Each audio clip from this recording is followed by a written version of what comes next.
அனைவருக்கும் வணக்கம். தெய்வீக பலன்கள் சேனல் சார்பாக தங்களை அன்புடன் வரவேற்கிறோம்.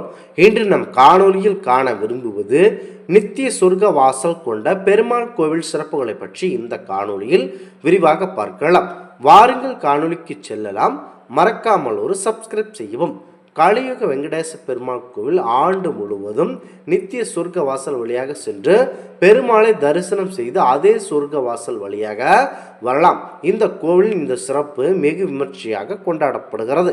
எந்த கோவில் இல்லாதவாறு இந்த கோவில் மிக சிறப்பு வாய்ந்த அபூர்வமான நிகழ்வு இந்த நிகழ்வாகும். பொதுவாக அனைத்து பெருமாள் கோவில்களிலும் வைகுண்ட ஏகாதசி அன்று ஒரு நாள் மட்டுமே சொர்க்க வாசல் திறந்து மக்களுக்கு அருள்பாலிக்கும். ஆனால் தஞ்சாவூர் தெற்கு வீதியில் அமைந்துள்ள புகழ்பெற்ற கலியுக வெங்கடேச பெருமாள் கோவிலில் நித்திய சொர்க்க வாசல் அமைந்துள்ளது. இங்கு பெருமாளை தரிசனம் செய்யும் பக்தர்கள் பின்னர் சொர்க்க வாசலை பயன்படுத்தி வெளியே வருவதை தினமும் வழக்கமாக கொண்டிருக்கிறார்கள். எனவே இந்த கோவில் நித்திய சொர்க்க வாசல் கொண்ட பெருமாள் கோவில் என்ற பெயரை மிக சிறப்பாக பெற்றுள்ளது. இங்கே இந்த கோவிலுக்கு செல்வதற்கு முன் உங்களுடைய குறை நிறைகளை, அதாவது குழந்தை பேரு மற்றும் திருமண தடை போன்ற எந்த விதமான கஷ்ட நஷ்டங்கள் எதுவாக இருந்தாலும் அந்த பாரம்பரிய சாட்சாத் விஷ்ணு பெருமான் அவதாரமான பெருமாளை நினைத்து நீங்கள் மனதார வீட்டு பூஜை அறை நன்கு சுத்தம் செய்துவிட்டு அதிகாலை பிரம்ம முகூர்த்த நேரமான அந்த வேளையில் வீட்டில் இருக்கும் அனைவரும் சுத்தபத்தமாக குளித்து முடித்துவிட்டு இந்த பணியை செய்து கண்டிப்பாக இந்த கோவிலில் கலந்து கொள்ள வேண்டும். தஞ்சையை ஆண்ட மராட்டிய மன்னர் கனவில் தோன்றிய திருப்பதி வெங்கடேச பெருமாள் தஞ்சையில் தனக்கு வடக்கு நோக்கியபடி நித்திய சொர்க்க வாசலை போல நுழைவு வாசல் வைத்து ஒரு கோவில் கட்டு என படிந்தார். அதாவது அவருடைய கனவில் கூறினார். மேலும் அவர் கூறுகையில், இந்த கோவில் ஸ்ரீ தேவி பூதேவி சமேதரக கலியுக வெங்கடேச பெருமாளாகவும் மகாலட்சுமி சமேதரக சதுர்புஜ வரதராஜ பெருமாளாகவும் இந்த கோலத்தில் எழுந்தருளி காட்சி தருவேன் நான். இந்த கோவிலில் புரட்டாசி மாத சனிக்கிழமைகளிலும் திருவோண நட்சத்திரம் மற்றும் வைகுண்ட ஏகாதசி என்றும் நித்திய சொர்க்க வாசல் வழியாக வந்து என்னை தரிசனம் செய்யும் பக்தர்களுக்கு திருப்பதியில் வைகுண்ட ஏகாதசி என்று சொர்க்க வாசல் வழியாக சென்றால் கிடைக்கும் பலனையும் வைகுண்ட பதவியும் தந்தருள்வேன் என கூறினாராம். அதன்படியே பாரம்பரிய பெருமாள் அவர்களும் அவருடைய வாக்கை நிறைவேற்றினார்.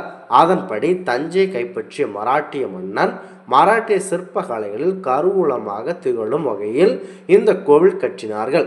இந்த தளத்தில் தஞ்சையை ஆண்ட மராட்டிய மன்னர்கள் புரட்டாசி சனிக்கிழமை தோறும் பெருமாளை தரிசனம் செய்து வந்திருப்பது வழக்கத்தில் கொண்டு வந்துள்ளனர். தமிழ்நாட்டில் வடதிசை ராஜகோபுரம் கொண்ட ஒரே பெருமாள் கோவில் இதுவாகும். அவ்வளவு சிறப்பு மிக்க இந்த கோவில் மிக பிரசித்தி பெற்றதாகும். இதன் காரணமாக இக்கோவில் நித்திய சொர்க்க வாசல் என அழைக்கப்படுகிறது.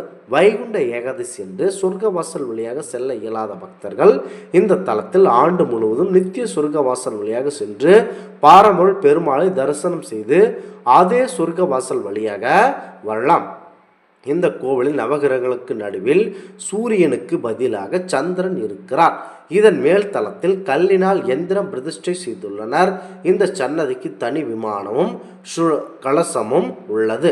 அடுத்ததாக இங்குள்ள நவகிரகங்கள் வழிபாடு செய்தால் ஜாதகத்தில் உள்ள அனைத்து விதமான தோஷங்களும் நீங்கும் என்பது நம்பிக்கை. கொடிய பிரம்மத்தி தோஷம், திருமண தடை, குழந்தை பேறு இல்லாமை இதை அனைத்து நிறைவேற்றக்கூடிய கலியுக வரதராஜ பெருமாளாகவும் காட்சி தருகிறார். இந்த தளத்தில் புரட்டாசி சனிக்கிழமைகளில் உற்சவருக்கு சிறப்பு அலங்காரம் நடைபெறுகிறது.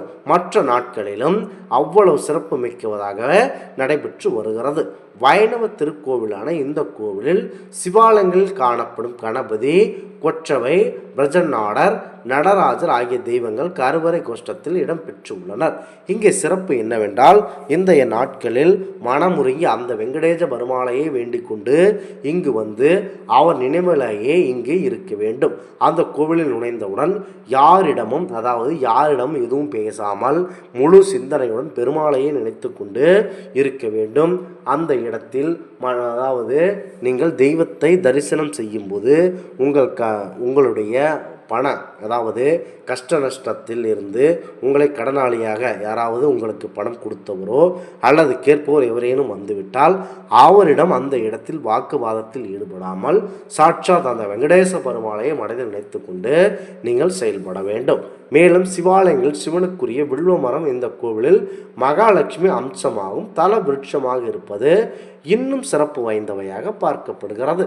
இந்த ஆன்மீக தகவல் உங்களுக்கு பிடித்து இருந்தால் தெய்வீக பலன்கள் சேனலை கண்டிப்பாக சப்ஸ்கிரைப் செய்து கொள்ளவும்.